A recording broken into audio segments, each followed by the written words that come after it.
Hello viewers, நீ நம்ம பார்க்க போறது ஒன் பீஸ் எபிசோட் 1150 பார்ட் 2.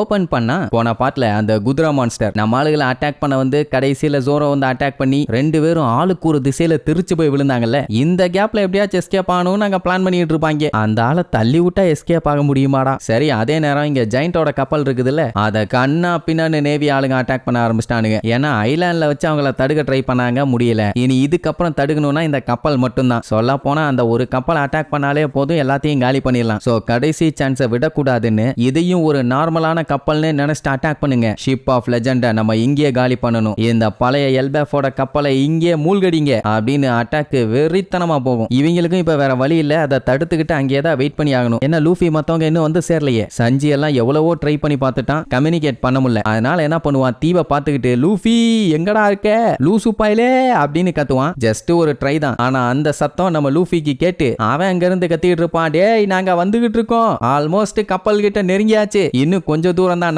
சஞ்சிக்கு சந்தோஷம் தாங்க முடியல, எப்படியோ ஒர்க் அவுட் ஆயிருச்சுன்னு இங்க வேகமா ஓடி வந்தவனுங்க ஒரு வழியா கப்பலை பார்த்துட்டானுங்க. கப்பல்ல இருந்த ஜெயிண்ட்டுங்க எல்லாம் அவங்க கேப்டன்ஸை பார்த்துட்டாங்க. அவ்வளவுதான், சந்தோஷம் தாங்க முடியல. கப்பலை ரெடி பண்ணுங்க, நம்ம கேப்டன்ஸை கப்பல்ல ஏத்த வேண்டி இருக்குது அப்படின்னு சொல்லி பயங்கரமா கப்பலை ரெடி பண்ணி இவ்வளவு நேரம் அட்டாக்கா வாங்கிட்டு இருந்தவனுங்க இப்ப திருப்பி மிரை நாளுகளை போட்டு பொலந்து கட்டுவானுங்க. அவனுங்க எல்லாம் பீரங்கி துப்பாக்கி அது இதுன்னு யூஸ் பண்ணுவானுங்க. இவனுங்க ஜஸ்ட் அம்பா மட்டும் தான் விடுவானுங்க. சல்லி சல்லியா கப்பல்ல வெடிச்சு தெரிக்கும். கேப்டன்ஸ் எல்லாம் புலம்பி தள்ளுவானுங்க. 100 வருஷத்துக்கு முன்னாடி உள்ளவனுங்கெல்லாம் இப்ப வந்து ஓட விட்டு அடிக்கிறானுங்களேன்னு. ஏன்னா அட்டாக் ஒன்னு காட்டுத்தனமா இருக்கும். அவனுங்க கேப்டன்ஸா பார்த்தவன தான் இம்புட்டு வெறி. நார்மலா அம்ப விட்டு அட்டாக் பண்ணியிருந்தா கூட பரவாயில்ல, கப்பல்ல ஏறி குதிச்சு ஏதோ பொம்மையை பிச்சு விளையாடுற மாதிரி அவனுங்க கப்பலை பிச்சு விளையாடுவானுங்க. அதுலயும் தூக்கி வச்சுக்கிட்டு வாயில போட்டுருவேன்னு சொல்லி பயமுறுத்தினா எப்படி இருக்கும்? இப்படி இவ்வளவு கஷ்டப்பட்டு சோல்ஜர் சண்டை போட்டுட்டு இருக்காங்க. அந்த வைஸ் அட்மிரல்ஸ் எல்லாம் அசால்ட்டா எப்படி அட்டாக் பண்ணாலும் திருப்பி அடிங்கடா, முன் வச்ச காலை பின் வைக்காதீங்கடான்னு பில்டப் பண்ணுவான். நாங்க எங்கத்தையா காலை கீழே ஊன்றது, அதான் தூக்கி வீசிடுறானுங்களேன்னு அம்புட்டு பேரு கடலை போய் விழுந்துட்டு இருப்பானுங்க. சோ இதை பார்த்த வைஸ் அட்மிரல்ஸ் எல்லாம் இன்னும் கடுப்பாயி இருக்கிற அத்தனை ஷிப்பையுமே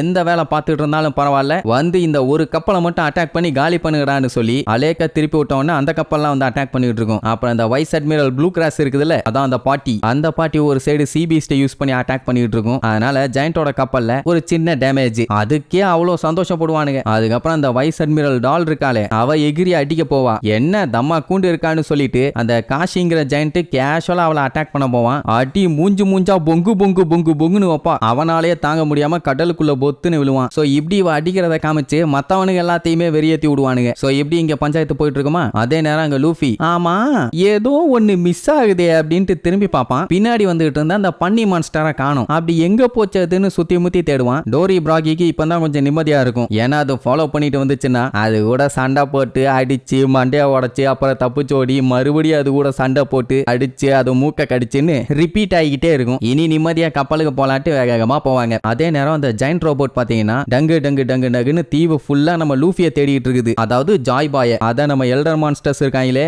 அவங்க அப்படியே குருன்னு நின்னு பார்த்துட்டு இருப்பாங்க. அங்க பாருங்க அது எப்படி போகுது, அதை எப்படி நின்னு பாக்குறாங்கன்னு. இப்போ இது மூலியமா தான் டெலிகாஸ்ட் ஆயிட்டு இருக்குதுன்னு தெளிவா தெரிஞ்சு போச்சு. நீ விடுவானுங்களா? இப்போ என்னன்னா வேகா பங்க் ஓரளவுக்கு சொல்ல வேண்டியதெல்லாம் சொல்லி முடிச்சாச்சு. இனி கடைசியா ஒரே ஒரு மெசேஜ் இருக்குது, அதை மட்டும் சொல்லி முடிச்சேன்னா வேலை முடிஞ்சது அப்படின்னு சொல்ல ஆரம்பிச்சிட்டு இருப்பாரு. இங்க இந்த எல்டர்ஸ் எல்லாம் பார்த்துட்டு இந்த அயன் ஜெயண்ட் ரோபோட் எப்படி இப்ப எந்திரிச்சது அப்படி இப்படின்னு ஆச்சரியமா பார்த்துட்டு இருப்பானுங்க. ஏன்னா 200 வருஷத்துக்கு முன்னாடி மரி ஜாய்ஸ இந்த ரோபோட் தான் அட்டாக் பண்ணி இருக்கும். ஒருவேளை இது வேற ரோபோட்டா இருக்குமோன்னு ஒரு சின்ன டவுட். ஆனா ஒரு சில பேர் கன்ஃபார்மா சொல்லுவாங்க இது அதே அயன் ஜெயண்ட் ரோபோட் தான். அது இவங்க யாரையுமே கண்டுக்கல, அது பாட்டுக்கு மூவ் பண்ணி போயிட்டு இருக்குது. இங்க நம்ம வேகா பங்க் இந்த உலகமெங்கும் பரவி இருக்க மக்களுக்கு நான் சொல்ல வேண்டிய கடைசி விஷயம், இத நல்லா கேட்டுங்க. யாரு பேர்ல டிங்கிற வேர்டு வருதோ அவங்கன்னு சொல்லி அவர் சொல்ல வரும்போது இங்க இந்த எல்டர்ஸ் எல்லாம் வெறி கொண்டு அட்டாக் பண்ண வருவாங்க. இங்க சாபோ டிங்கிற பேர் இருக்கிறதெல்லாம் யாரு, ஏசு, லூஃபி, நம்ம டிராகன், வைஸ் அட்மிரல் கார்ப் அப்படின்னு அவங்களுக்கு தெரிஞ்ச எல்லாத்தையுமே யோசிச்சு பார்த்துட்டு இருப்பாங்க. அப்ப வேகா பங்க் இருந்துட்டு